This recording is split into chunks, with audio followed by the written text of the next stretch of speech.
Organissima, New York. Your exotic skin, hair, and beauty source, and your one-stop shop for all your natural and organic skin and hair care, featuring authentic organic Moroccan oil and prickly pear seed oil and much more. Bringing you only the best, straight from the source and proudly produced in the USA.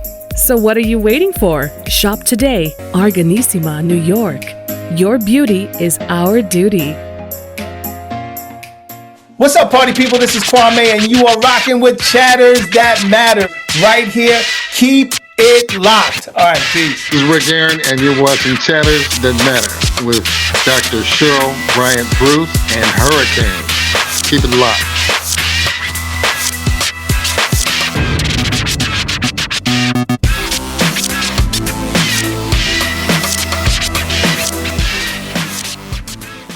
Hey, hey, hey, you know me. It's Dr. Cheryl Bryant Bruce, MD, the celebrity doc. And you are here with Chatters That Matter. Let's talk about it. And I am here with my co-host, my show host, Hisham Elenmati, Hurricane H.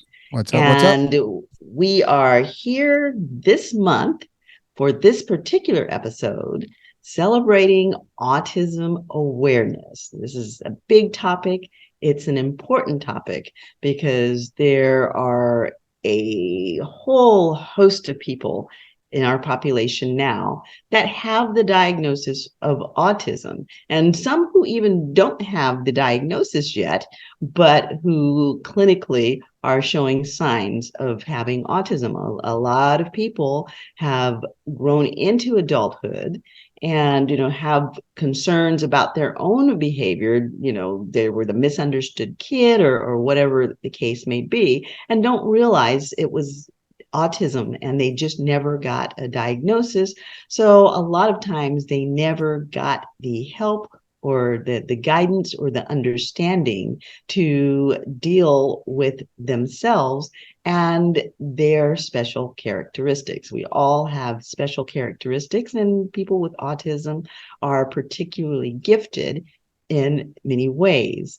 They have different ways of thinking, often magnificent ways of thinking, and many times are in the genius spectrum on the IQ level. Some of the more important inventors that we have no doubt been on the autism spectrum, as were people like Einstein.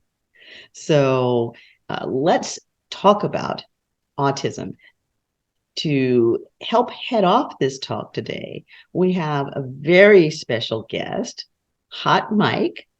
Hot Mike, for those of you who do not know him, this is the producer for none other than MC Hammer. We also have joining us in the show, Kia Shine. Hello. Hey, Kia. How are you? Doing fabulous.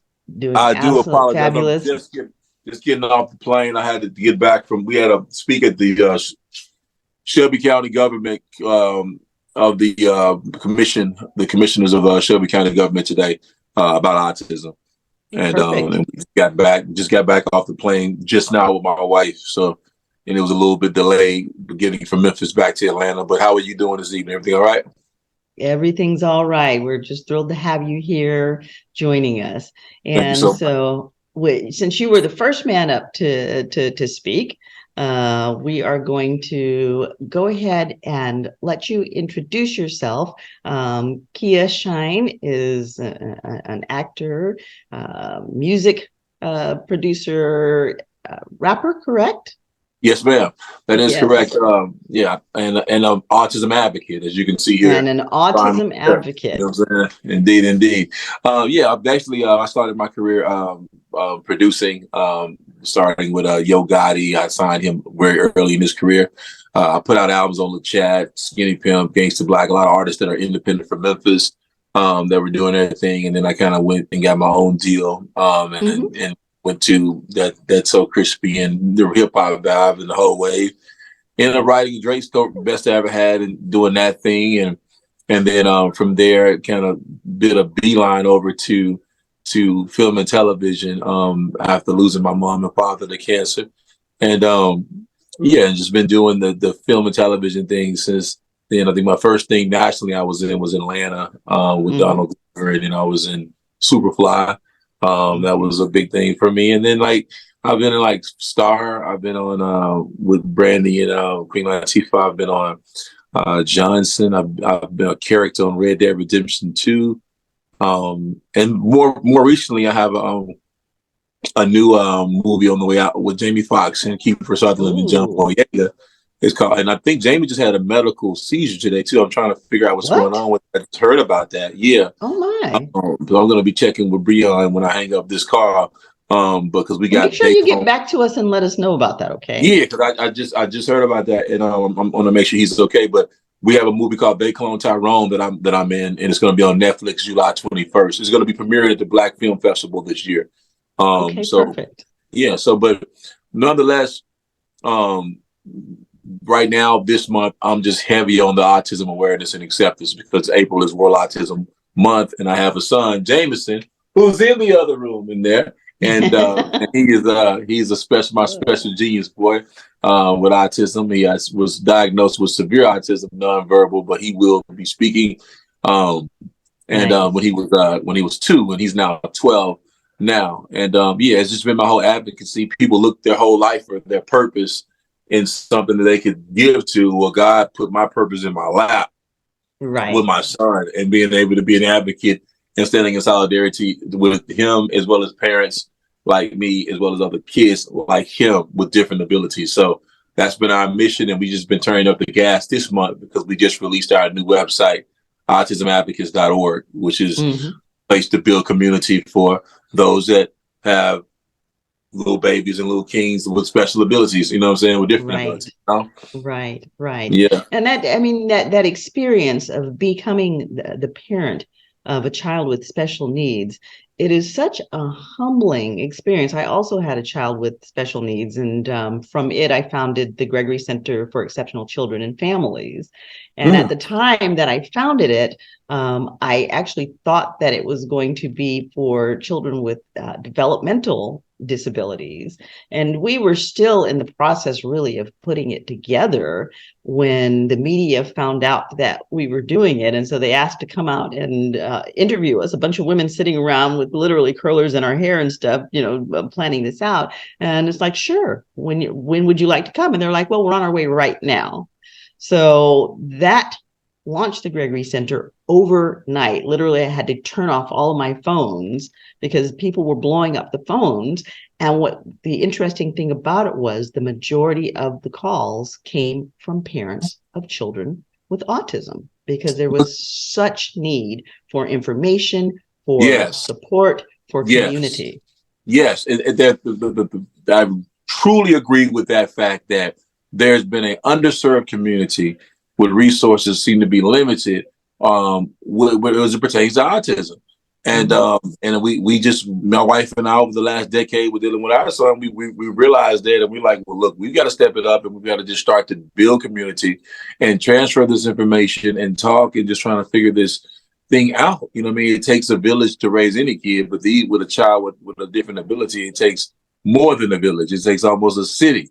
So yeah, I mean, just being able to be that, because a lot of times when you have a child with a learning disability or different ability, excuse me, it's gonna be an isolating thing. You know, you can feel very isolating. So you want to, we need a safe space for individuals like ourselves to be able to come and talk, to be able to share ideas, feelings, and just, and communicate. So that's what we're super excited about, autismadvocates.org, and building a community and getting out here and just starting the conversation, spreading awareness, acceptance. It's like awareness, acceptance, and then inclusion.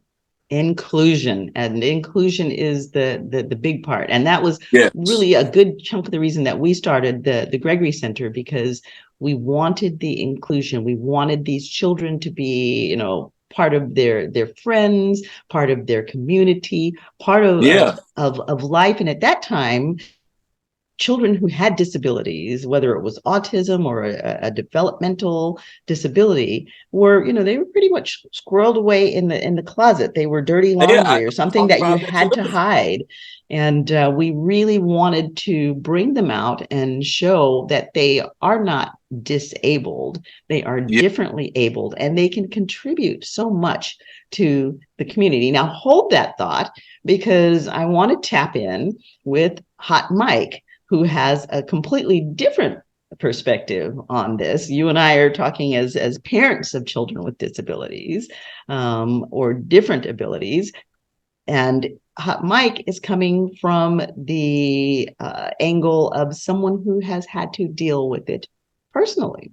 That's correct. Hot yes. Mike, if you can tell us all about yourself and what your journey has looked like.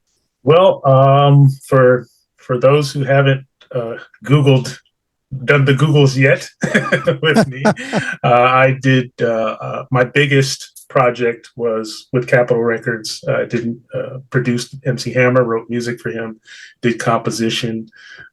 He had an entire stable of artists, and I've worked with all of them. So my primary introduction into the music industry was through him. And how that happened is we both met when we were in the military, when neither one of us knew anything about the music industry. And so why did this guy named MC Hammer turn up in the music industry? Well, partly because of this kid that came into the military. I finally had some money, because that was part of my plan. And I started buying musical equipment, because when I was much younger, my parents could not afford lots of musical equipment, because they would buy a piece of equipment, they would buy a musical instrument, I would learn how to play it, and then they would buy another one and I would learn how to play that. And so when I was much younger, like from 7 to 13, no one really knew what to make of me, even in my own family. Like they were like, why is he playing all of these instruments? We had no idea, we're not teaching him anything. So by the time I was in my teens, in the late 70s, early 80s, I was being dubbed, Prince, because that's when he started to come out and he was doing the whole instrument thing.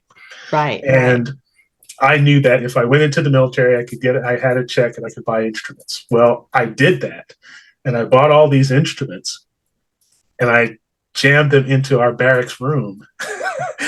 And Hammer Did you work with the military performing band? I did not. I was just in the military just for a job, basically. Okay. And I brought all these instruments and boom boxes and all this stuff into the room, and there was MC Hammer.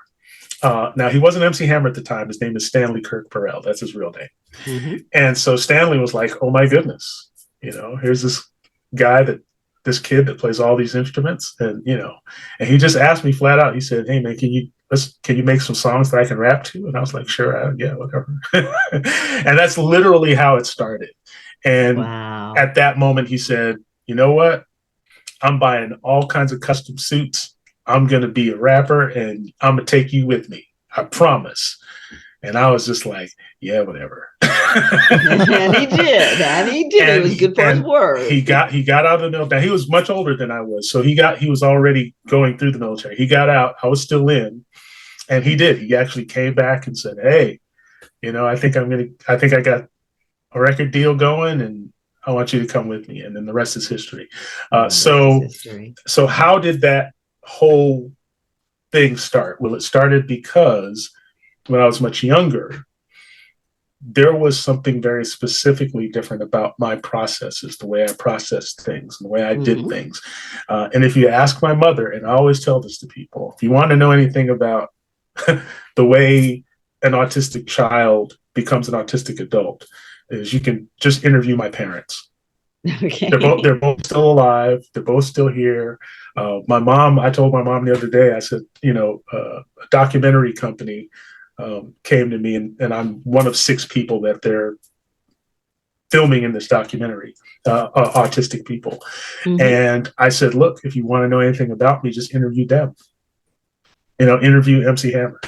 They will literally tell you everything that you need to know, because they all have had to deal with those quirks and those things, that the routines, the things that they know them, and they have no problem telling anybody. And I said, look, you can ask them. I can tell you all day, but just like that story I mentioned earlier, about the person who I brought to dinner, I don't remember a lot. Because of what's called, with most people who are on the spectrum, they have what's called mind blindness. Right. And mind blindness is just simply, I'll do a thing and I won't remember anything about the details of that thing. But if someone told me, I'd go, yeah, I'll remember something about that. But then that's about it. A lot of things in my lifetime disappear. So as a person on the spectrum, and I'm diagnosed. I'm not just somebody that's like, hey, I think I'm autistic. I've been to universities. They've scanned my brain. I've gone through the whole concept, whole situation. And one thing that I learned about being a person who is on the spectrum, if you do not have a specific gift that can propel you to being able to take care of yourself as you get older, you are in trouble. Right. You will be taken care of by your parents for the rest of your life. And not because you can't do anything, not because you can't work, or not because you don't have the ability to work. I know plenty of people who are on the spectrum and they have jobs and they do well, but those jobs are specialty jobs. Like I know a gentleman, his specialty is British European vehicles. That's his specialty. If he wasn't working on those cars, he would be broke. He'd be on the street, homeless. But he has a stable of Rolls Royces, Bentleys, Range Rovers, you know what I'm saying? And he's doing very well because he knows how to fix those vehicles, and he never got training for it. And isn't it the case that usually there will be something at which people who are on the spectrum are singularly focused upon, and they are brilliant at it? That is correct. To this day, and I love talking about this because I have proof of all of this.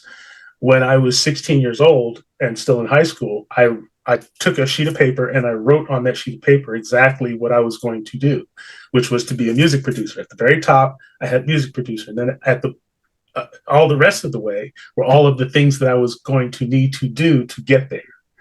I still have that piece of paper to this day. It's kind of yellow and looks like it's burning, but I still have that list. And so I've always been singularly focused on, I need to be a producer of music. I need to be a designer of music. I need to be a composer. I need to be all of these things. So one, I have to learn instruments.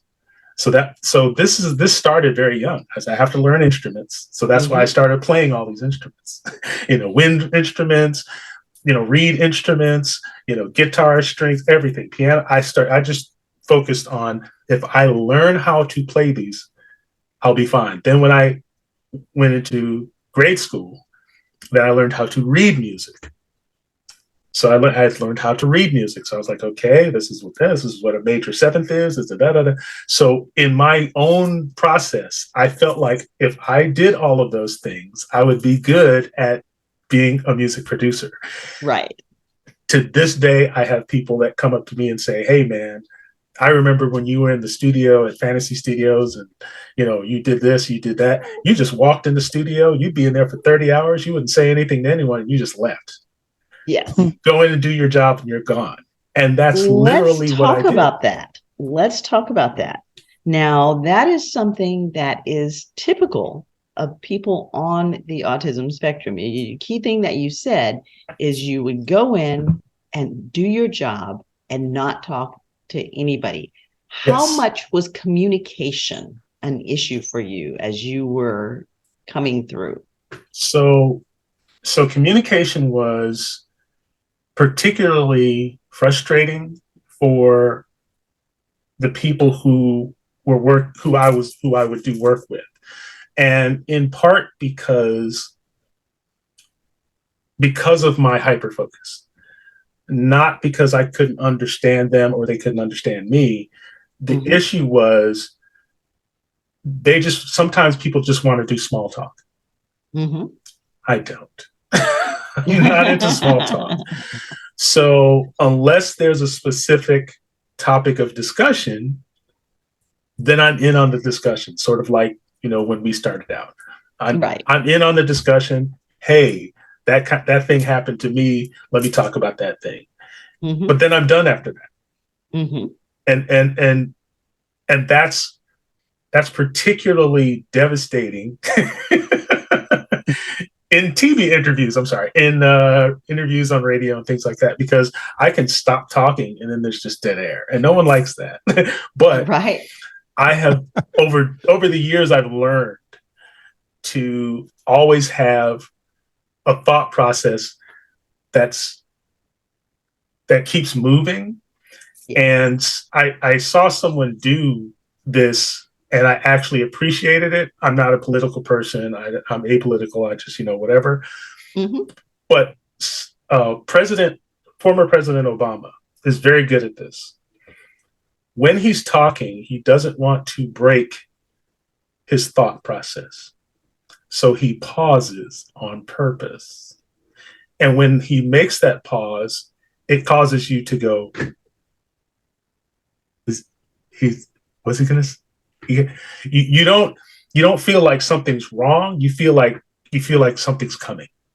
Right. And so I started the lean in moment, the pregnant pause. The pregnant pause. So I started to mimic. It's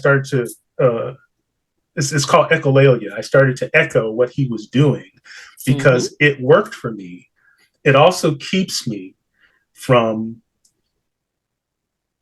being a speaker that appears to not know what the topic of discussion is, or I don't have some kind of presence of mind for the subject, because it's difficult to keep a very specific way of speaking if you don't know what the topic is.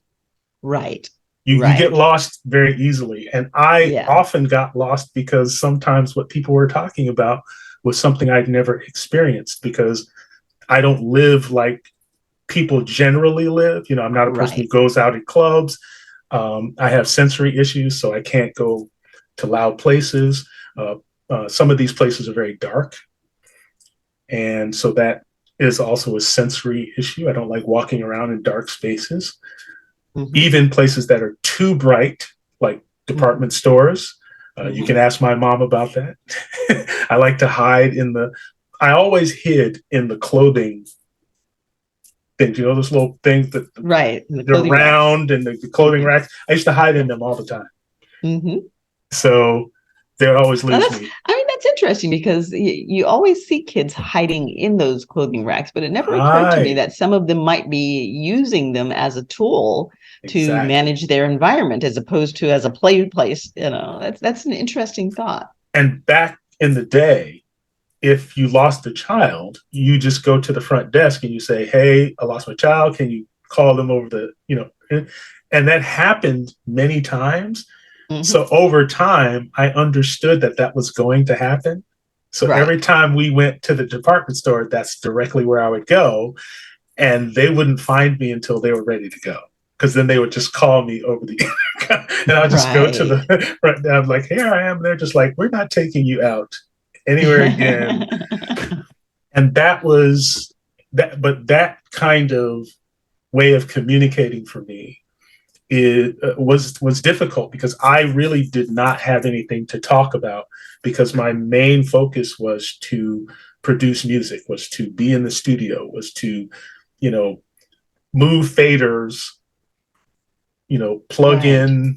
Okay, so let's talk about that a little bit, because what we're talking about is something that now they've coined the term neurodivergent. And Yes. people who are neurodivergent have a different way of sensing things, experiencing things. And again, a different way of thinking. And people think of these as, quote, disabilities. But in actuality, they can be great gifts, as they have been with you, where, you know, this has promulgated you to a tremendous career. But you're in the entertainment industry where people communicate, and where one of the big parts of the entertainment industry is being able to read other people, to read the expressions, the non-verbal cues. How did you deal with that? Because most people on the spectrum have some difficulty with reading those nonverbal cues and with interpreting those nonverbal cues. Did you run into that trouble? Yes. Short answer. The way I dealt with it, okay, let me put it this way. So there came a point in the span of my lifetime where I recognized that if I did not figure out how to read between the lines, so to speak, when dealing with people's expressions, dealing with sarcasm, dealing with certain types of things that I not just wasn't familiar with, but when I heard those things did not, those expressions or those images did not turn into something that made me feel like I had to respond to it. Mm-hmm. And I started to see how people were, I started to see how it was affecting my ability to work, especially in the entertainment field, because there's so much that's unspoken. There's so much that people say, well, we want your idea on this, or we want your opinion on this, or what kinds of, things do you think we should do with this? And sometimes I was very brutal. I'll give you an example. I was working at an independent label, Bellmark Records. Bellmark Records was run by Al Bell, who also ran Motown at one point. He started at Stax Records, turned it around, made it a big thing, Sam and Dave, the whole nine, we know that. So Al Bell, who I really, really dearly just love as a human being, because he kind of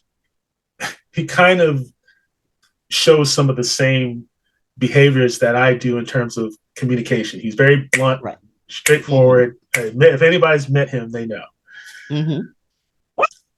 He told me flatly, because someone called him and said, "Hey, Mike can produce one of your artists, one of your signed artists." And so he put me on the phone and he said, "Mr. Buckholtz, you have 40 seconds, 40 seconds to convince me that you can produce this group and give them hit music." I did it in 38 seconds. Okay. And he waited those remaining seconds before he said anything. And he basically said, "Hey, I'm convinced. Sounds like a plan. I'm flying you out." So when he flew me out, I did the music. Everybody loved it. He did the whole Motown thing. 8 out of 12 people, said, "Yeah, this is a hit song." And they proceeded to start processing the song through, the wheels of, production. Right. So I did the music, created it, composed it, matched it up to the band. There was guitar players, there was this player, whatever. And so when that all happened, he said, "Well, I have a team here that's going to do some remixes, and they're going to do this and they're going to do that." And I said, "Cool, that's fine." And he said, "I just need you here so that when the remixes come out, I want you to give me your honest opinion about what those remixes sound like." And I feel it coming. And I did. Well, I told him, I said, hey, you know what? The sweet spot is 432 hertz and 85 dB, between 80 and 85. And I'm not hearing, the proper amount of bass. And this sounds a little tinny. And boy, the guy who did the remixes did not like that. So I bet he didn't. that ruined my relationship with the producer, not with Mr. Bell. Mr. Bell actually appreciated that. He actually really was impressed with my ability to hear what I was hearing. But that just came from years and years and years of being in studios and understanding equipment and understanding, sonic resonance and all these other different things that I have just been exposed to over time. And so when I mentioned those things in real time on a particular product or project, that was disturbing to some people who just like to go into the studio and turn stuff all the way up. Yes. Or back things down and then not equalize them and all of that. Right. So I understand how that works and how to make it work with equipment. And I just let him know, I'm like, look, this could be better. Mm-hmm. And it's, I did the music, so I know it can be better. And it wasn't the thing that killed the project, but it didn't help. Because then that guy then went to the artist and said, he don't like my stuff. And then he was just like, how come you don't like your stuff? And then I don't want him on the project no more. And I was basically ghosted off of the project. Mm-hmm. The group didn't come out and they were angry with me because they thought I made a boatload of money off of their project and it had never come out yet. And I was just like, no, So my inability to kind of read the room, so to speak, mm-hmm. became a source of frustration for me because I wanted to keep good relationships with people in that business because all it takes is one person to just go around and say, you don't want to deal with that. The business is very small. and it's not, and in no way is it easy to recover from that sort of thing. So I understood that was a problem, that was an issue that I had to fix because, as Kia was mentioning, there was nothing then. There was no community that was there to say, okay, this is how he's communicating, this is what's going on. And, there was no intermediary, and especially for somebody that looked like me. Yeah. Now let's talk about that. Because talk about invisible children. Black children on the autism spectrum are truly the invisible children and probably some of the least understood people on the planet. Let's talk about what that experience is as a Black man on the spectrum. There's several things that come to mind because of just my own personal experiences. I'll just be blunt and it's all out there on the internet. So, but I was married twice and divorced twice. And in part, my marriages did not succeed primarily because, and I'm just speaking on my half of it because I can't speak for them. Right. But on my part, it was always difficult to communicate directly with me because I was always very linear in my communication. Right. I was very businesslike even in relationships with my wives, which is not kind of, it's just not cool. But I had no other way of knowing how to get my point across except direct. Right. And over time, and I'll explain how I learned this over time, I recognized that when you speak to a female person, that there's a whole different set of neurons and synapses and things going off that are going off in me. Now, The one thing that I recognized based on something my mother told me was that, and this is where I started to recognize it. So I had a child very early in the first relationship. And my second marriage, that ended because, again, not communicating right, very dogmatic, not. But as I was raising my daughter, because I eventually had a situation where my daughter was with me 100% of the time, full time. What I learned about women and dealing with girls and what they need from us as men is two things. I've said this to anybody who would listen. The two things that I realized that my daughter was absolutely in need of from me specifically as a man and as a father is, one, relative safety and relative security. And the reason why I put relative in front of it is because nothing is completely safe and nothing is completely secure. But those are the two major things that if those things were covered by me, she's cool.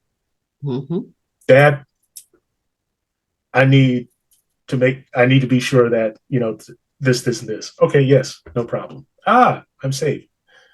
Pops, I need shoes. Do we have, food, security, right? So she's cool. Once I understood that these are major motivating emotional responses that come from girls, women in particular. And even my mom mentioned this. She was like, she's like, that's why they target us, in marketing. We buy things in 3s and 5s. Right. Absolutely. So she said, this is something that is not new. It's not, so I started to learn that there is another whole, not just way of communicating, but a way of listening.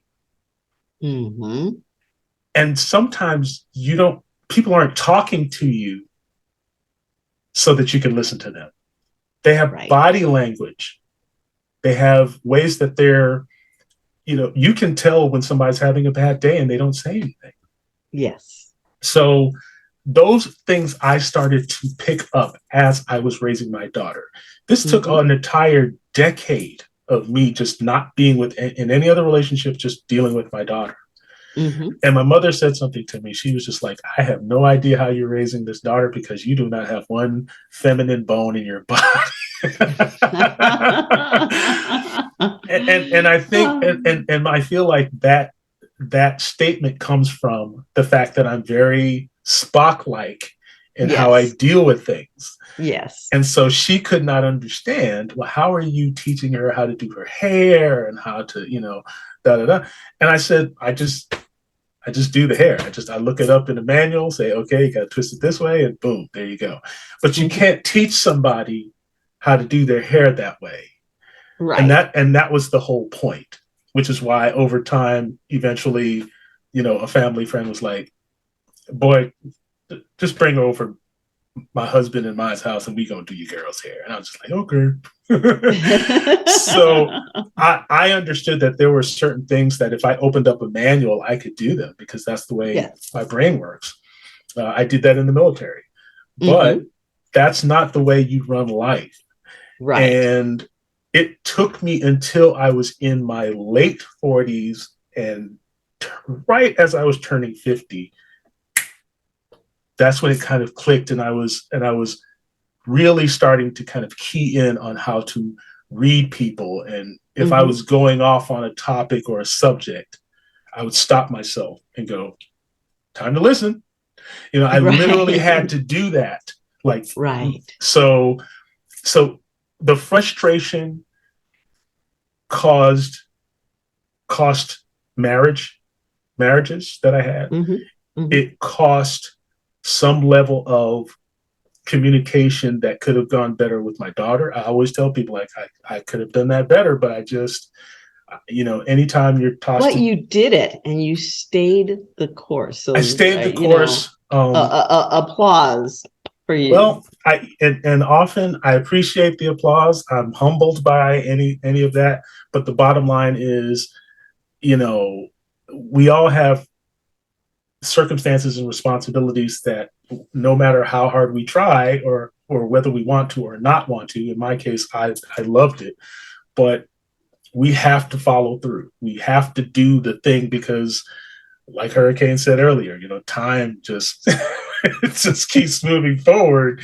It's not, you know, she was going to be like, you know, 6, 7, 8. Right. No, it's just, that was just going to keep happening, whether I wanted Now, it to was happen she or on not. the spectrum as well? So we never got a chance to determine that.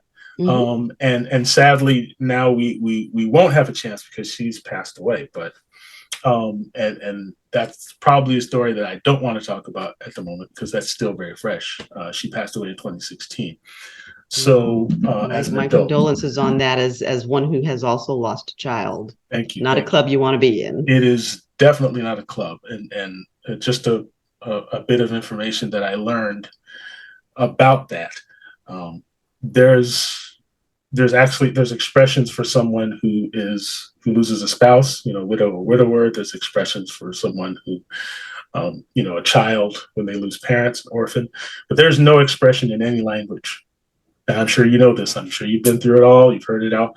There's no expression in any language for a parent that loses a child. None. Because it's completely out of sync When the normal routines of life, and we can't make it make sense. When I learned that, it really hit me just how unnatural that is. Exactly. And so there's nothing that people can actually say, but the one thing that I always go back on is all of the good things that we did, the things that we shared together, the things that she learned about me, the frustrations we both had, you know, turned into laughs later, you know, in her 20s. Yeah. So it was eye-opening. I learned a lot about how I had to teach myself how to be as great a communicator as I possibly could. You know, I read a lot of books. You know, books like this one. If it shows up right, Think and Grow Rich. Yeah, Think and Grow Rich. Stuff like that. I actually put things in my head on purpose to say, okay, maybe there's another way to do things so that I can get different kinds of results for myself. And so that's what I did. I actually started feeding myself information. Since I don't watch TV, I don't own a television set. And you know, my grandmother, back when I was a toddler, told me that the television was the devil's eyeball. So she told me that, and I was like, okay, I am never. and you're very concrete and literal about that. One of the things with the autism spectrum is if you say something, you better be real clear about what you're saying because they will take it and run with it as gospel. Once she told me that, I was like, okay, I will never own a television ever. And so I don't to this day. Wow, what is that, like 50 years now? But again, I always use the word frustration versus, you know, something that's a word that describes something that's more tragic, because frustration for me is everything. Frustration for somebody who's on the spectrum is everything. Right. Because you can become frustrated by the smallest things. Right. If something doesn't smell right, it'll ruin everything about your sensory circumstances. And it'll stop you from doing everything. I can't stand the smell of cigarette smoke. So if I'm going somewhere and someone's just standing in front of the building smoking where they're supposed to, that doesn't matter that they're doing the right thing. My sensory circumstances are like, okay, I'm going home. I'm done. I'm smelling smoke in the whole. Okay, you know, and that's real because you don't want those kinds of things to control the way you deal with people because it comes out in communication. Right. You know what I mean? It's like those frustrations are always verbalized because you want people to understand that you're hurt in some kind of way. And that is something that I did from the time that I was very small to now even. And again, I still have to catch myself. I still have to go, that's no one's gonna be okay with that, bruh. You're gonna have to change. And as a black man, as a indigenous, whatever you want to call me, the expectation is, he's either athletic, he's funny, he's entertained, he's gotta be cool. There's got to be cool. There's something about that, because he's, and I'm none of those things. I'm nerd central,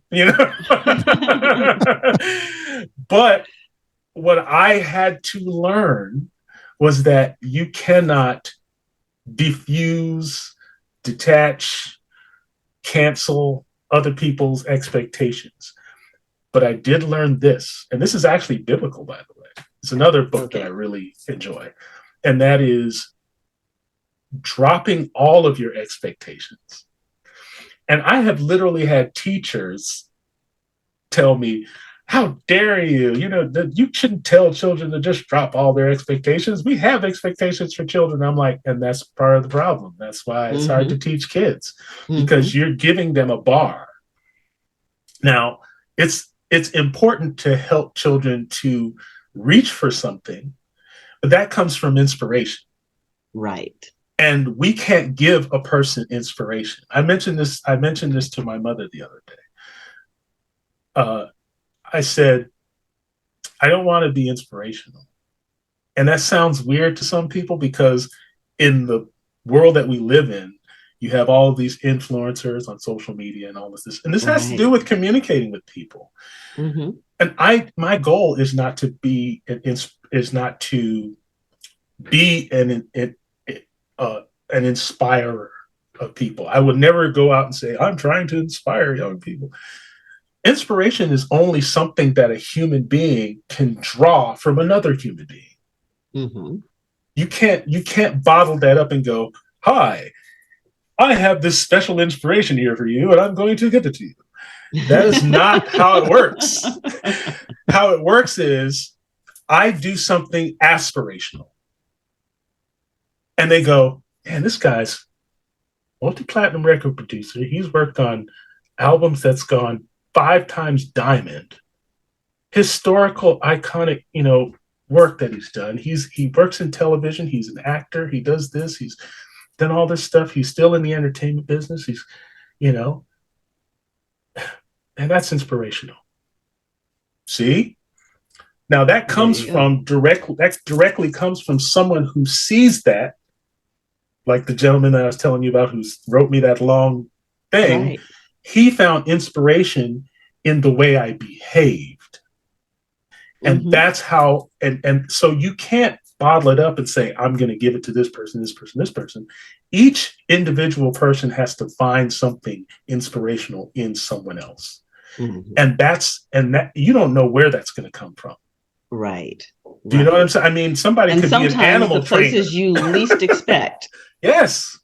So my goal is to communicate who I am. My goal is to clearly state, this is who I am. This is how I do the things I do. This is how I get through the day. This is how I move about. And it has allowed me to remain honest and self-aware, so that when I get into a circumstance, I can come out of it successfully. I can come out of it with something that I learned new about myself. Now, let's talk about your success as an actor, because that has to have been incredibly difficult for you. I know that when I was acting, the minute that agents would hear that I was a doctor, there would be these walls that would go up, and they would say, well, you can't possibly be an actor because, you're scientific and you can't possibly emote and feel. Right. And here you are in a very concrete world that doesn't necessarily understand the innuendos and the finessing of feelings and subtle communications. How did you find success in the world of acting?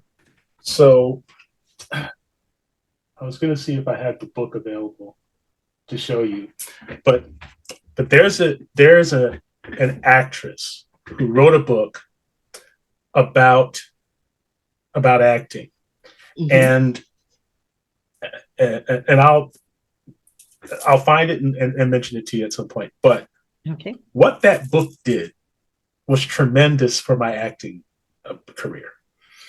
Okay, so the book basically defines acting as this. The biggest example she used was the biggest person as an example she used was the actor who did the Rocky movies, Sylvester Stallone. Okay, so when we watch those movies, I almost don't even have to say anything. When we watch those movies, we get the same feeling every time we see the movie. No matter how old it gets, we already know what the ending's going to be. Right. But why is it that we already know what the ending's going to be? Is it because the way the script was written, possibly? Is it the kind of semi-corny-ish way that it keeps running up to, okay, this guy is eventually going to win, and yay, and everybody's going to applaud him?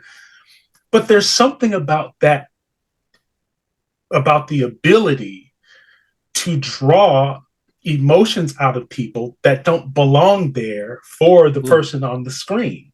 Right. The method that she talks about using is to to try to bring emotion out of people, but to try to bring empathy out of people.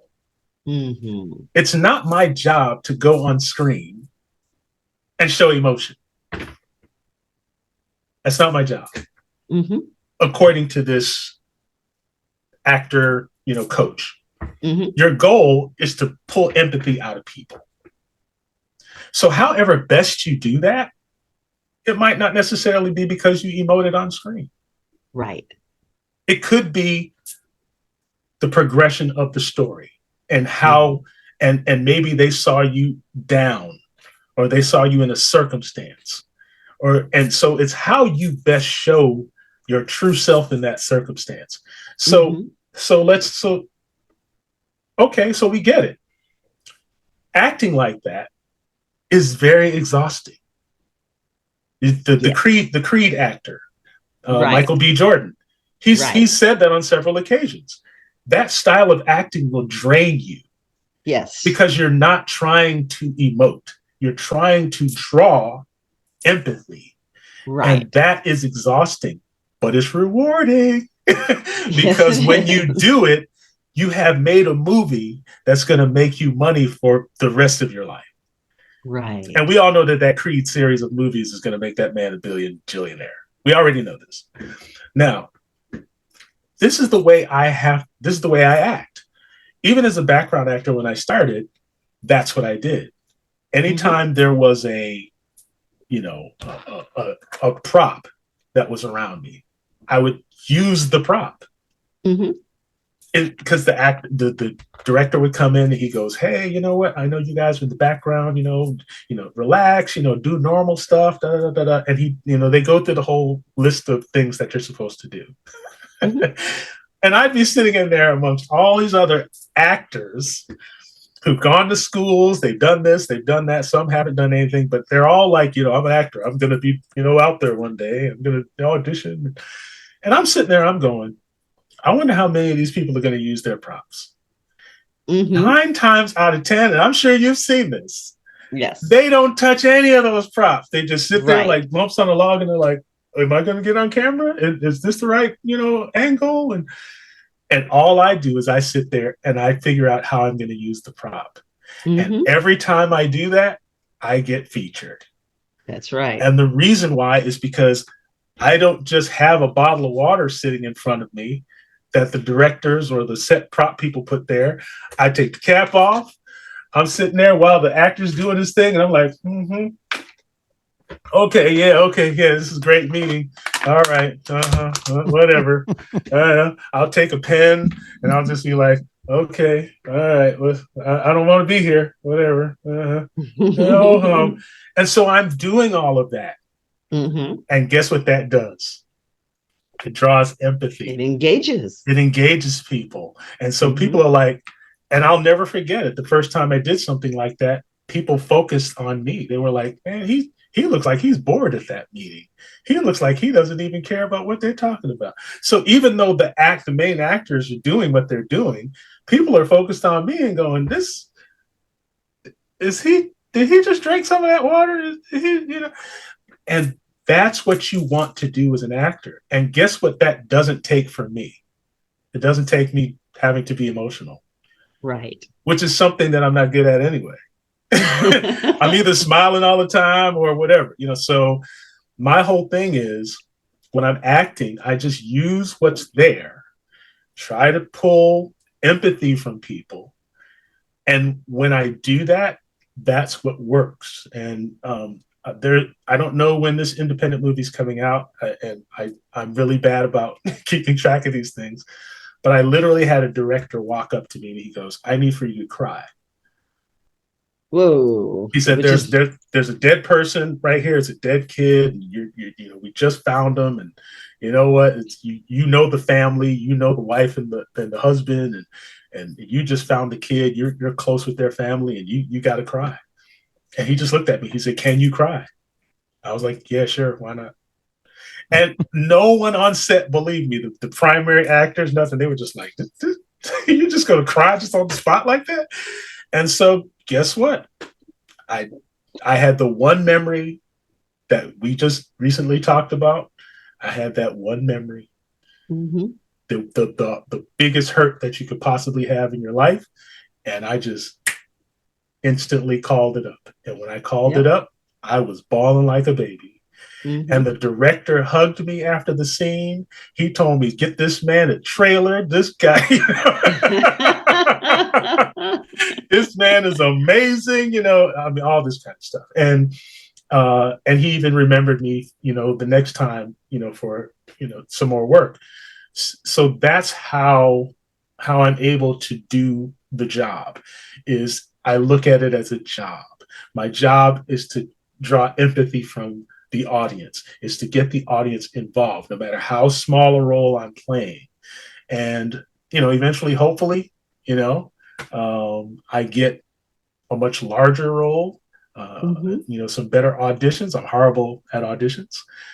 I'm horrible at auditions too. I can't hate auditions. And especially now, because I just can't connect. They always ask you to do this on Zoom now, and they're just like, well, you should do a virtual audition. And it's like, yeah, I'm acting in front of, a bottle of water. Hey. Yeah, so. Right. Exactly. I can't make the connection. Yeah. So, but anytime I'm on set, I click into certain types of things that I teach myself. Right. That fit my personality or fit my ability to process things. And that's what I call it. It's a process, because I don't know what else to call it. Well, life's a process, and just existing is a process. And whether you have autism or on the spectrum, and I mean, my personal belief is that every single person on the planet is on the spectrum somewhere. So it's just a matter of recognizing where on the spectrum you're landing, but it's all a process. It's just a process. And it's a dynamic process. Yes. I tend to agree with that last comment you said, that we all fall into some level of spectrum, because we all have personalities, characters, and different ways of behavior. Mm-hmm. And whatever it is, I mean, autism is still a discoverable, progress work, whatever you call it. It's not as clear as people may think. I'm listening to a lot of stuff. I love people who are on the spectrum. I love the shoot from the hip thing. I love the honesty and the simplicity of it. And I think that if everybody was like that, we'd have a much less complicated world. It's a straight shot. Well, Hurricane, you brought up the point of, and you did as well, Dr. Cheryl, is that the spectrum itself, right? The word, it's just the meaning, It is a spectrum. Exactly. And someone who really focused on that, who's also in the autism community, is Dr. Temple Grandin. Temple And- Grandin, I love her. I and- love her. And we've me and Dr. Temple Grandin have spoken on different occasions, but in one particular occasion that we spoke, I think I was in Canada doing a book signing or something, and we talked on the phone, and her pet peeve, if you will, is when certain parents were coming to her because she was very popular. She's had movies made of her, the whole night. Yes. And her big issue was, I'm kind of putting her on blast, and I don't want to do that, but I love her so much. But she said there would be parents that would come up to her and go, my child made this drawing. My autistic child had this drawing, and she's just like, okay, that's great. So what are you teaching your child? Well, I'm just going to let my child draw and, just let her do her thing. And it's just like, no, what are you actually teaching her to do? Like she's not going to be able to just draw her way, through college or, Right. whatever, and if you've ever met Dr. Temple Grandin, her life, her mom did not play. No. You know what I'm saying? And Temple doesn't either. Yeah, you know what I'm saying? Her mom was just like, nah, you ain't biting nobody today. You gonna cut that out. Yep. That's not cool. Yes. Trying to be, So her whole thing is, yes, be kind to your children, but even if they have autism or some other, delay of being able to do something or an ability, don't coddle them. Yes. Actually challenge them to the degree that they can be challenged, Mm-hmm. and let them shine. Mm-hmm. Don't just, allow them to just, hey, you know what, this is as far as I'm going to go, and I'm good with this. Because you never know what that child is capable of if you do not give them something extra to challenge them with, to give a little push. And my mother really identified with Temple Grandin's mother. Mm-hmm. She read Temple Grandin's mother's book and just went crazy. She was like, this is me. This is me all day. And she did that with us. Mm-hmm. She always challenged us. And my father was big at that too. And I think we can talk about him too, because I think that he's on the spectrum and he's just never been identified, because in my mind, he's the genius that I want to be like at some point. But yeah, the spectrum is wide, and just like Kia said, his son is nonverbal. Mm-hmm. But that doesn't negate brilliance. Mm-hmm. I see all children as brilliant, regardless of their circumstance and where they are. Mm-hmm. If we think that first, then they're capable of anything at that point. Because you're thinking that this is who they are. So you're going to give them that energy. And just because his son is on that end of the spectrum, it doesn't matter. You can still communicate with somebody that's nonverbal. Yes. I know a lot of nonverbal people. Sometimes they communicate things that are very profound. Oh, listen, I know a lot of people that are nonverbal on the spectrum. I actually had a debate with one because she didn't like something that I said. And so she got on her keyboard. She was like, I got something to say to you. So we have, and again, I love that. I enjoy that, because what that should do is it should give other people who are not regularly involved with people who are on these different ends of the spectrum a chance to see that we're just regular people having conversations. Right. This is not brain surgery. This is not rocket science. We just want to have community. We just want to be able to talk to people, and wherever we land on the spectrum, I don't know how many times I've heard people say, man, you're just a genius. You pick up stuff like that. No one has to train you to teach you to do nothing. You just look at it a couple of times. I don't know how you do that with that piece of equipment. It's not designed for that. I've heard that so many different times. But in my mind, I don't see limitation. I don't see, exactly. I can pull something apart in 3D just looking at it. Exactly.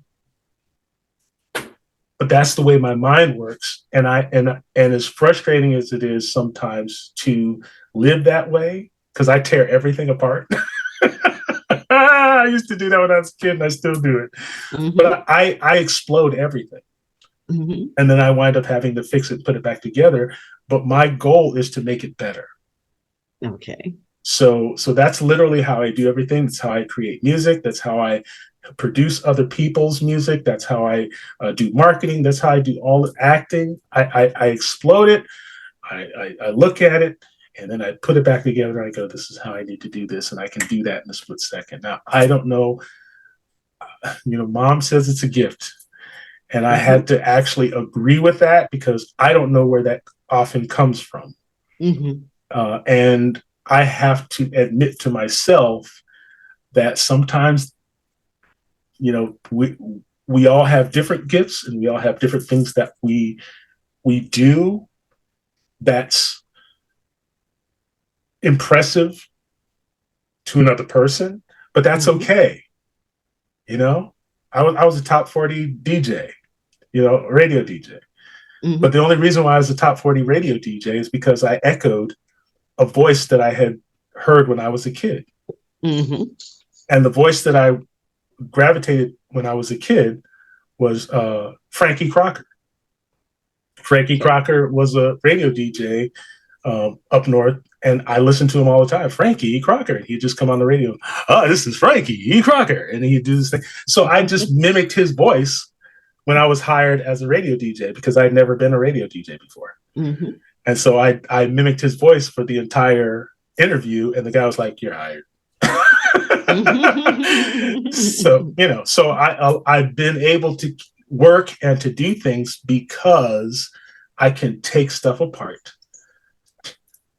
put it back together in my own way, and then do that thing.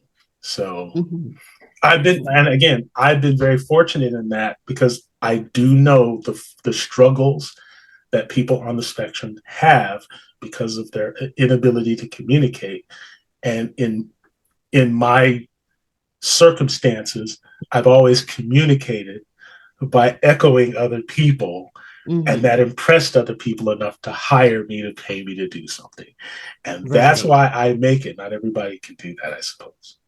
Mike, you mentioned something about their inability to communicate or the inability to communicate. I think it's just the inability to communicate as expected from, others. Expectation. Exactly. Yes. I think that's the biggest problem is that we always expect certain way from certain people. It doesn't matter whether you're expecting or not. There's expectation of how you're supposed to. What is the normal? How we do things. You're just doing it your way. And unfortunately, we might, when we say we might, not understand everybody's way because we don't know how they do it. And so you have to adapt to that. And, I think, Doctor, you said it the best, differently enabled or abled, rather, right? So that's what it is. It's a different way. I mean, you said you explode things, you break things down, and you put them back together. That's how you do. You talked about the acting and the way you were describing it is the same way when you said, I'm going to be a producer and I'm going to put a list of things. You use that prop, to operate with it. So that's your thing. You set a goal, you work towards it. That's the way you do it. And you adapt to the situation as needed. You don't think too much. I think that's the problem we all do. We keep thinking, overthinking, boom, boom, boom. It's stuck in our heads. Yeah. And we get all of it lost. And it's like, what is the task? I mean, when you go to work, spectrum or no spectrum, you go to work, there's an expectation. People want you to do 1, 2, 3. Right. And then you're like all over the map. So you just cut in that whole short thing and you're doing it correctly the way it is, the way you know it. You said something about the kids, when you were a child, how it was. It is not easy, for especially when you talked about the doctor's example and how parents come in. It's like, I want my kid and, stop cuddling them. I think people cuddle people today, regardless. Everybody's being cuddled too much as opposed to hey, we got to challenge people. and people don't understand what's going on, and you have to the challenge is what drives the diagnosis or the case. Like I can't tell what you want if I don't push, right? And so I want to push more, I want to challenge more, and you're going to give more. That's how it works. I mean, you've touched on so many things, but one thing that you said, all across, is that it's all organized. Yes. Everything to you is organized, like 1, 2, 3, step 1, 2, 3, 4. I could use a little bit more of that organization. Exactly. I mean, at the end of the day, I think if we all kind of just focus on what we need to do and do it correctly and focus on things, we will have much better outcomes. I'm sorry, but that's reality. Yes. We're a tool over the map, and it serves you well. And we talked about spectrum, different levels, but at the end of the day, I don't share this a lot, but my brother-in-law is actually autistic. I mean, full spectrum, and he's got. But one thing, again, same rule.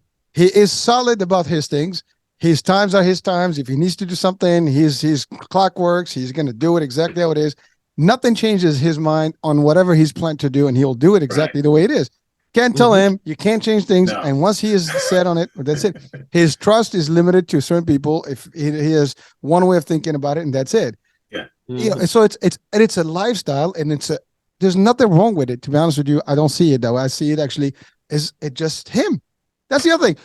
People are who they are, and we have to accept that fact. That you are who you are, and yes. And by the way, there is no such thing as normal, at least in my book. No, everybody's crazy, and you just have to pick which flavor you like. It's like ice cream, That's right. I mean, listen, we could go on, and I mean, I have been quiet. I'm listening, but I mean, you've put in so much stuff, into the show and the audience. Yeah, I do that. I tend to do that. It's been fantastic. It is awesome, fantastic. Man. I've learned a lot, and I had one question though. I mean, by the way, before I do the question, one thing you said is when you were in the military.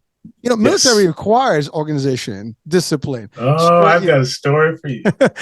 I'm sure you do. But I was going to ask, how hard was it, or how easy was it for you to work with the system? I think in a way, if you did exactly what you did, then everything is organized and you follow, boom, boom, boom, step, you're going to be just cool about it, and you're going to move on through it. Probably did. I don't know. I mean, you obviously did somehow. So actually, this is perfect, because it's a perfect segue into how the military worked for me. So my father and my mother were both in the Air Force, and my father was an Air Force sergeant. And what he made me and my brothers do, and this is actually a family thing. We laugh about this now, but he used to make us. We made the bed. Made them with hospital corners. Yes. And that part that you sleep under had to have the fold. Yes. Perfect. And it had you couldn't slip it under that. It was so tight. So did you bounce the quarter? You can bounce the quarter off of that. So military brat. Yeah. So me and my brothers made our beds like that all the time. And it got to the point where that's what we had to do every time we got out of the bed. We had to make it like that. To the point where when I was going to sleep, I would try to slip up under that and just I don't want to make this anymore. So that's where I came from. In my mind, discipline was not necessary, because I had already come from a circumstance where everything was regimented and disciplined. Now, so I get into the military because my parents were like, "Yeah, you'll be fine." So, not knowing that I'm on the spectrum, so I get into the military and I'm in boot camp. Okay, so this is what I should have been told about boot camp. Boot camp is designed for people who do not have discipline. That's the whole point of boot camp, is to get you ready for the discipline you're going to be in. So if I could have skipped over boot camp, it would have been great. Instead, I had to go through it. And this is what happened, because I'm already regimented and I already have things lined up and organized and ready to go. The young men and even older men, middle-aged men that I met who were going through boot camp, I did not like any of them. Not only did I not like them, I didn't get along with any of them. And part of the reason was I literally thought that they were stupid. I'm putting it all out there. It's going to be online. Just might as well just put it out there. I literally thought that they were stupid. Now, I thought that they were stupid because they didn't know how to follow direct. A lot of them did not know their left foot from their right foot. Right. They didn't know that if the company commander said, "Don't look at me, look past me," they were still looking at him and they were crying. And I was just like, what's wrong with these people? Like, seriously? It's easy for me to look past someone. It's, don't look at my eyes. Hey, no problem. I don't want to look at you anyway. So for me, it was the easiest thing to do. When they gave me an instruction, I just did it. Mm-hmm. So now I'm in this company of people who I don't like because none of them know how to follow any instructions. And here's the thing about boot camp. When one person gets something wrong, everybody pays the price. Everybody gets punished. See, I didn't even have to finish that. Everybody gets punished. So I was like, why am I here? I'm always getting punished for what these idiots are not doing. So I got so frustrated. There's that word again. I got so frustrated that I went to the company commanders. I walked into the office by myself. They're both sitting in there. I walked into their office and I said, put me in another boot camp company. Let me start off with a whole nother group of people. I don't want to be here anymore. No one here knows how to follow directions. No one knows, why am I being punished for their stupidity? I'm out. I can follow instructions. They're not, we got guys wanting to jump out of windows and they're Mr. Mamas, and I'm done. They looked at you like, and they looked at me like, how are we going to deal with this one?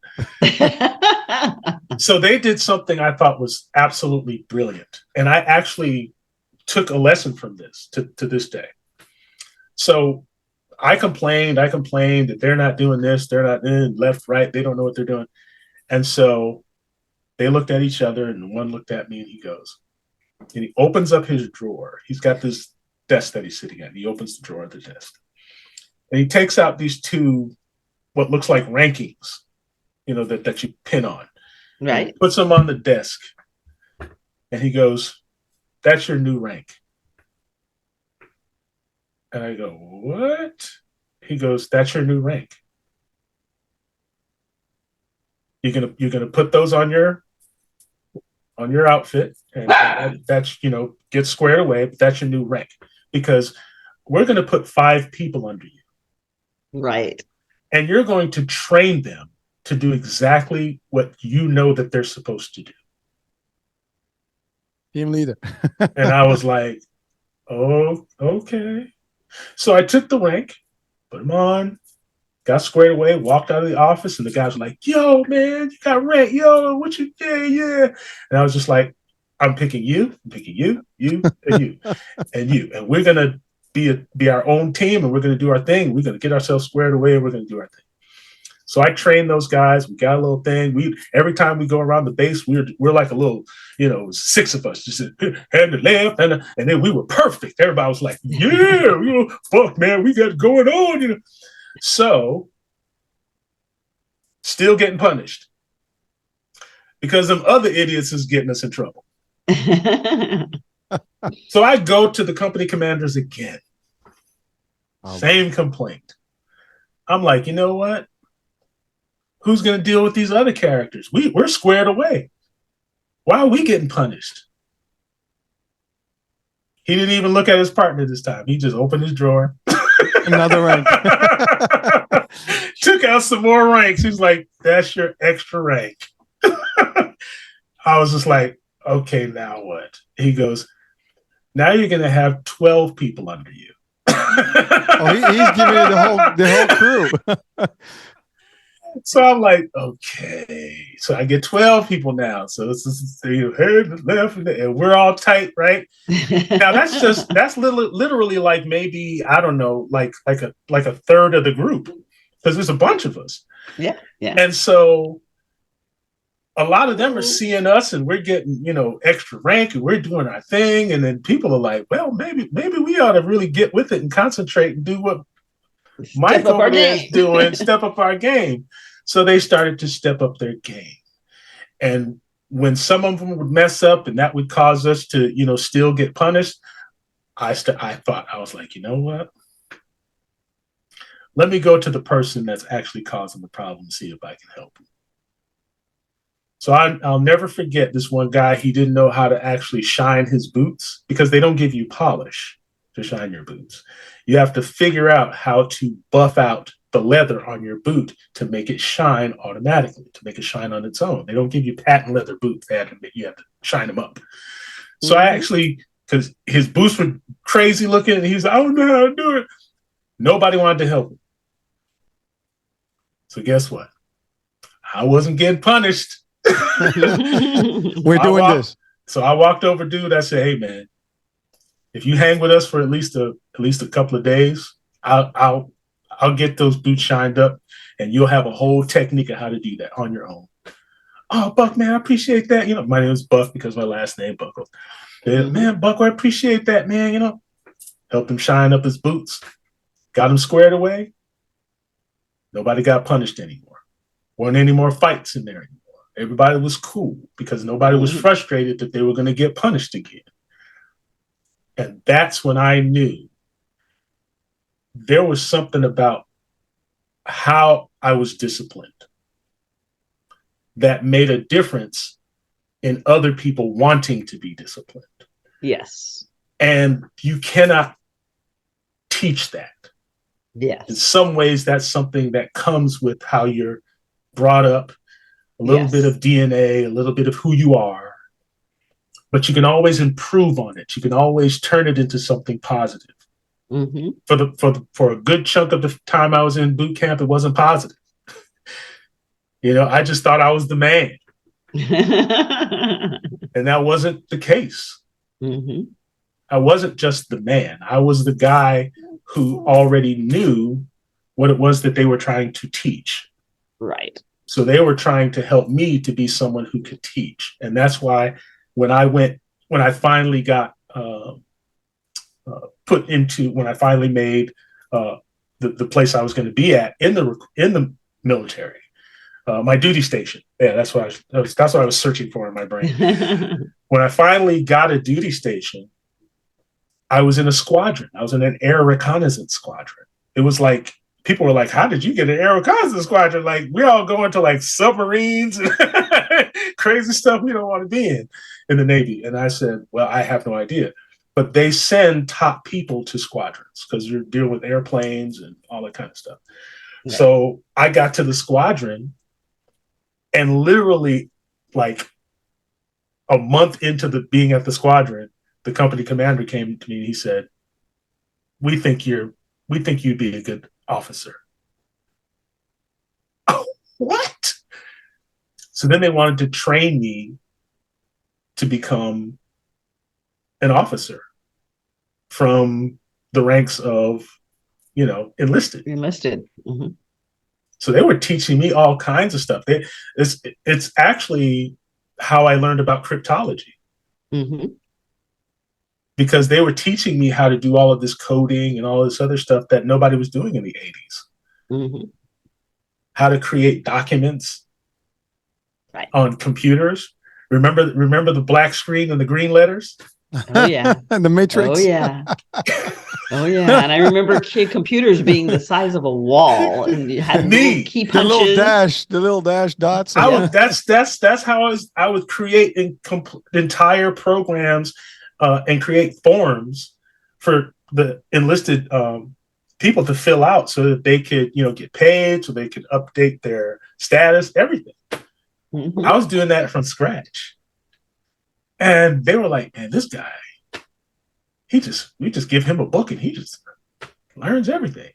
And the cryptology thing, of course, lasted down to this day because I have 4 certifications in crypto.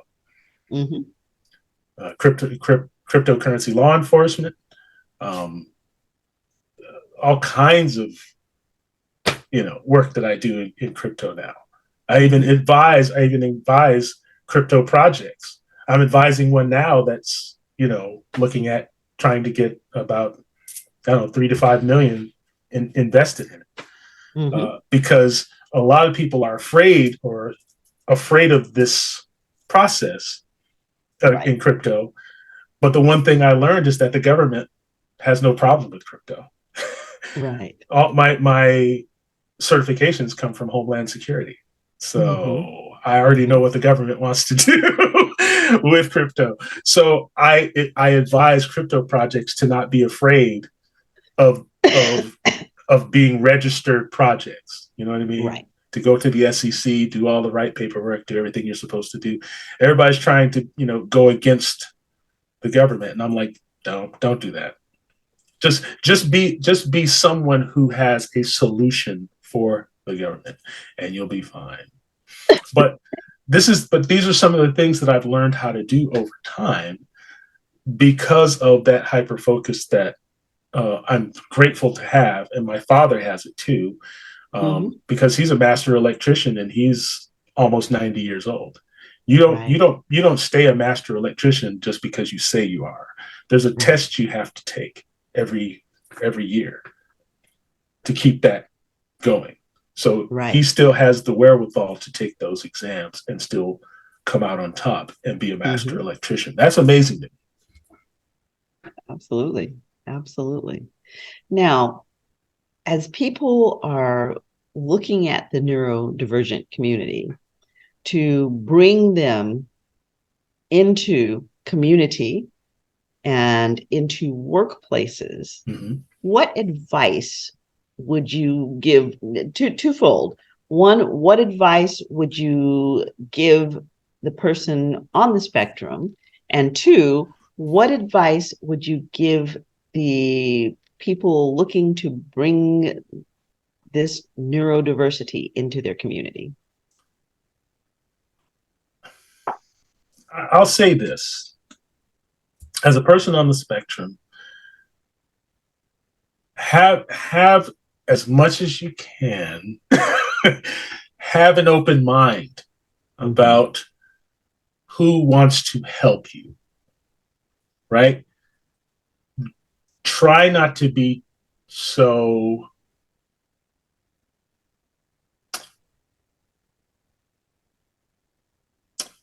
try not to be too dogmatic about judgmental. What it is that judgmental is part of it, but try not to have any assumptions about how someone is doing something to assist or to help or to make you, bring some sort of relief to that community. That's the one thing. I've witnessed this with a lot of people on the spectrum who I am friends with, who I'm, know casually. There is a running suspicion of people who are not on the spectrum and what their intentions are. Right. That I'm telling you, I know that. Right. I know that for a fact. Right. And that did not happen by accident or some form of imagination. There have been things that have been going on in the autism community that's not part of the autism community.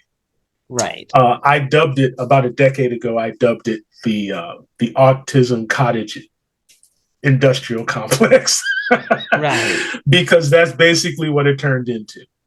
People were looking for ways to make money off of something that they could turn into a pity party. Right. For their 501c3. Right. And I was adamantly opposed to that. And I became involved with a lot of organizations and groups that were opposed to that. So that I think that crosses over into all of the realms of people with different disabilities, because I mean, especially in the deaf community, I really see that as well. Yeah. So so that can stymie any kind of growth and any kind of real cohesive type of community growth in this space. But I caution, my brothers and sisters who are like me, and to give people an opportunity to prove themselves, to give these spaces an opportunity to prove where they're at and what it is that they wish to help us to do. In terms of other people, the best thing I could tell another person is to really, really sympathize and empathize with people on the spectrum who've been through the ringer. A lot of us have been through trash. We've been through a lot of stuff, and there's no way for us to recount how much garbage we've been through in dealing with, the autism cottage industrial complex. Right. Groups that try to take advantage of people on the not just people on the spectrum, but their parents, their guardians, people who are taking care of them. Yes. And what has happened in certain circumstances is that sometimes those parents get to a point where they're like, well, my child, even though they're on the spectrum, they don't believe in what I'm doing for them. And so it creates even a even more toxic environment where now you have autistic adults, saying, I don't talk to my parents anymore. Right. They're involved in that cult autism, group or whatever. Right. So just for those people who actually want to help, those people who want to be involved and to be helpful to people who are on the spectrum, just be kind. Just have deep empathy and sympathy for anything that can trigger us, because so much has been happening that has triggered us. And there are a lot of people who are like me that talk the way I was telling you I was in the military, right?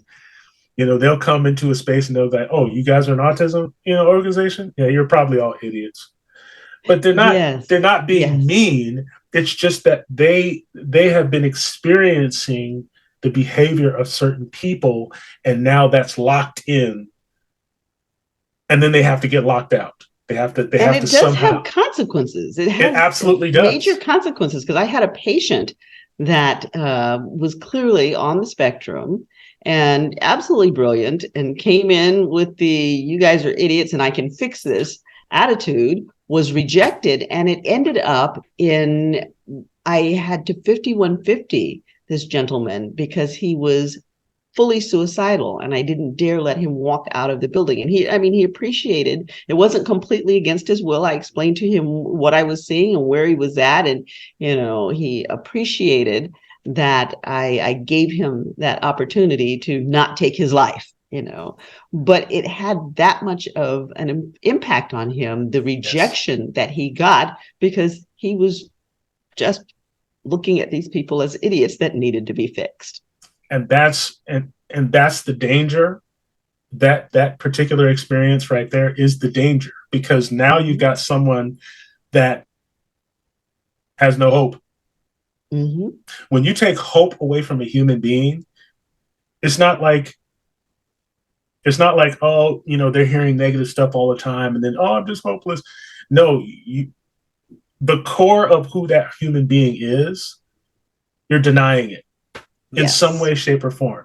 Yes. And even though someone like myself, who and folks know this about me, I don't hug anybody.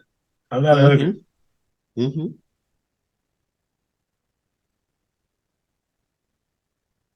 lose Mike? I think we froze. Well, we've lost communication with Mike, and this has clearly been a very deep and certainly interesting conversation, and Kia had to bounce out. And I totally understand where Kia is, because he has a 12-year-old, and he's just come in off of a trip, and the 12-year-old is in the other room. The 12-year-old is on the spectrum, very involved. He has his hands so full at this particular moment in time because there's been disruption in the environment of this 12-year-old. So, frequently they'll have meltdowns, and there has to be a reorganization for the child. So we appreciate that he was able to come on and join us even for a short while, and we will make a point of bringing Kia back, and we'll address this maybe even next week, from the perspective of a parent raising a child on the spectrum, because it is a very different perspective. And for every Mike out there that is successful, as he indicated, there was a successful parent who understood what it was going to take to bring him to a point where he could be self-sustaining, where he could be a productive part of society, and where he could be in community. That didn't happen without the tremendous efforts of the parents. So I look forward to bringing Mike back on to talk to us about some of what it takes to be the parent of a child on the spectrum. This is Autism Spectrum or Autism Awareness Month. And so we certainly will be talking more about it. We thank you for joining us for this very important show. And we hope that you take some of what you heard out and really process it, think about it, and think about how you yourself fit into the community with people who are on the spectrum, whether you are someone who is on the spectrum, which again, I say we're all on the spectrum somewhere, or whether you're someone who is bringing another person on the spectrum into your community and hoping to support them well. So with that being said, any last minute words you want to throw out there, Hurricane? No, I mean, it's been rich as a conversation. I mean, me putting any words would not add up to the source, and Mike, was very rich in what he gave us. And actually, I had a show with a person who was actually a podcaster and who had suffered with the autism, and great personality, great show host. And I mean, he was a guest on my side, but I also promote his stuff, and it's just awesome to see the success level and that the ability, as you said. Yeah. I love what you said, differently abled, and I think that should be a new way of describing people who are dealing with things differently from what we expect them to be. And again, quote unquote, because we all have these things that we think that we are perfect or we are one way or the other. Yeah. No one is perfect, and we all have our own limitations. We all have our own, perfectly, working things, and maybe not perfectly working things. We're all perfectly imperfect. Yes. And there's nothing wrong with that. I mean, that's life. Yeah. And, but so I, this was awesome. And yes, it is an important topic. I have yet to, I've been trying to find actually an expert in autism to actually like a doctor or someone who actually specializes in the autism spectrum and defining it to a degree. And we will get to that. But definitely something that we need to also emphasize on and make the effort to promote and share and educate, because there is a lack of understanding of it. Yes. And especially when you have someone that is around you. And I think almost everybody has met or experienced or has someone in their realm that may have some sort of level of spectrum of autism, whether we know it or not. I mean, talking to Mike, I mean, he went to the military not knowing that he had, this. He diagnosed beyond that. So how many of us may not have diagnosed, or at least known, what we have until today? And, interestingly enough, a lot of people, the military flushes out autism in a lot of people. They never knew that they had it until they hit the military. And listen, I'm listening to it like, when you're like, military, you're solid, you want things to do a certain way. I mean, we talk about OCD, we talk about stuff. Who knows? I mean, there's more to it. That's why we want the expertise, Yes. to share with us like all these things and intricate things. And hopefully we can clarify for people what it means. It is part of life, and we have to understand it. We need to cope with it. I mean, again, you might encounter someone, even if, let's say, you don't have anyone immediately, but maybe at work, maybe in a street, Yes. maybe somewhere, on a trip. You never know. You will encounter someone. Yes, I mean, correct. You encounter people who are on the spectrum every single day of your life, and that is most of the time you don't even realize it. No, that is correct. And so we need to be aware. How do we handle it? I mean, sometimes someone says to you something and you're like, oh, you get all bent out of shape. You have to realize that not everybody is functioning the same way that you think they're supposed to. Everybody's different. Yeah. My brother always says, sis, don't you have any filters? Yeah, but you're right. Some people don't have filters, and even if you have filters, what does that mean? I mean, you just choose to be cautious, whatever. Some are diplomatic, some not. Some direct cut, shortcut, straightforward, whatever it is. Shoot from the hip. That's right. Like, hey, shoot first, ask questions later. But these are like, we laugh about it, but this reality of things, and the more we understand, that we live in a society, and that we share society, we share the world with others. And you have to always be conscious, at least be conscious, be aware, be sensitive. And by the way, this goes to almost every other aspect of life, not just autism specifically, but autism is big. I mean, I think Mike is just coming back. Yeah. At least we're close with him. So hold on, let me take him back. Mike, we lost you, but we were talking good stuff about you, so it's all good. You'll get to hear this. You'll get to hear about this when you see the actual final cut. So, okay. But we were closing the show, but yes. Definitely, we enjoyed this. I mean, Doctor, go ahead. You do the honors. Yeah, you were absolutely a gem, dropping nuggets of information, and in a way that everyone can understand, both those who are on the spectrum and trying to deal with navigating the waters, and those with whom they come into contact. You really laid it out very clearly, and everybody can benefit from it. And as Hurricane and I were just discussing, everybody is on the spectrum, and everybody is dealing with somebody on the spectrum. And I mean, it's just plain good communication skills. Absolutely. And in the case of people who are on the spectrum, we can learn to communicate in a way that's effective. It may not be in the same way that everyone else communicates, but we can learn to communicate effective. And that's why it is important to have these communities that have empathy for us, because as neurotypical people, you guys are always communicating. You're always talking to people. You're always interacting and in different spaces. And sometimes we're not, because we like to cordon ourselves off from major spaces because it's more comfortable to be somewhere quiet. Never threaten me with solitude. Because solitary confinement would suit you quite nicely. Huh? I'll be good. Well, you're going to be in a 10 by 10 box. Okay, I'm straight. Works for me. Works for me. I'm good.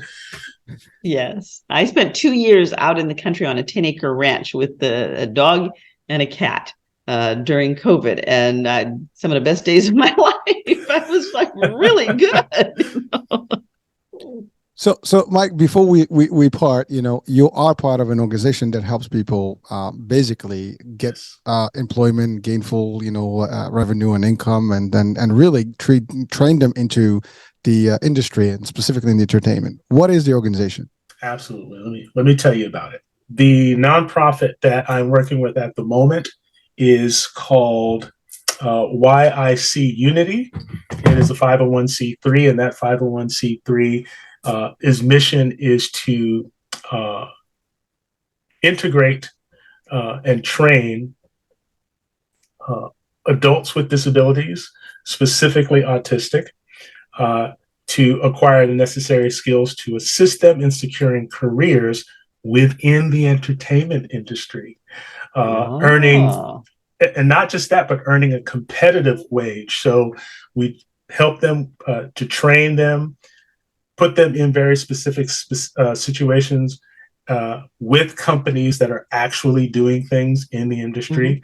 And they will be getting gainful employment from here on in.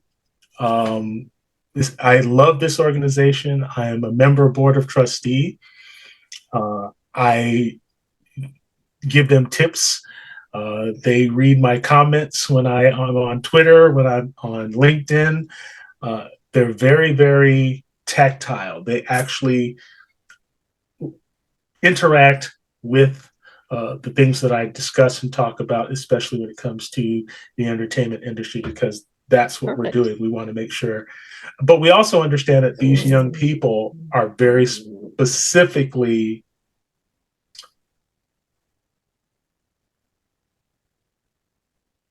good at being in these spaces because they do focus on the work.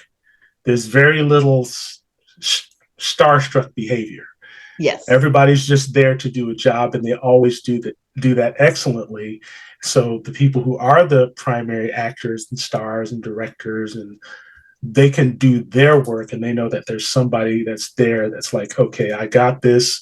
I'm the best boom person you're going to have. I'm the best, lighting, everybody there knows exactly what that person's going to come in, and that job's going to be done a certain way.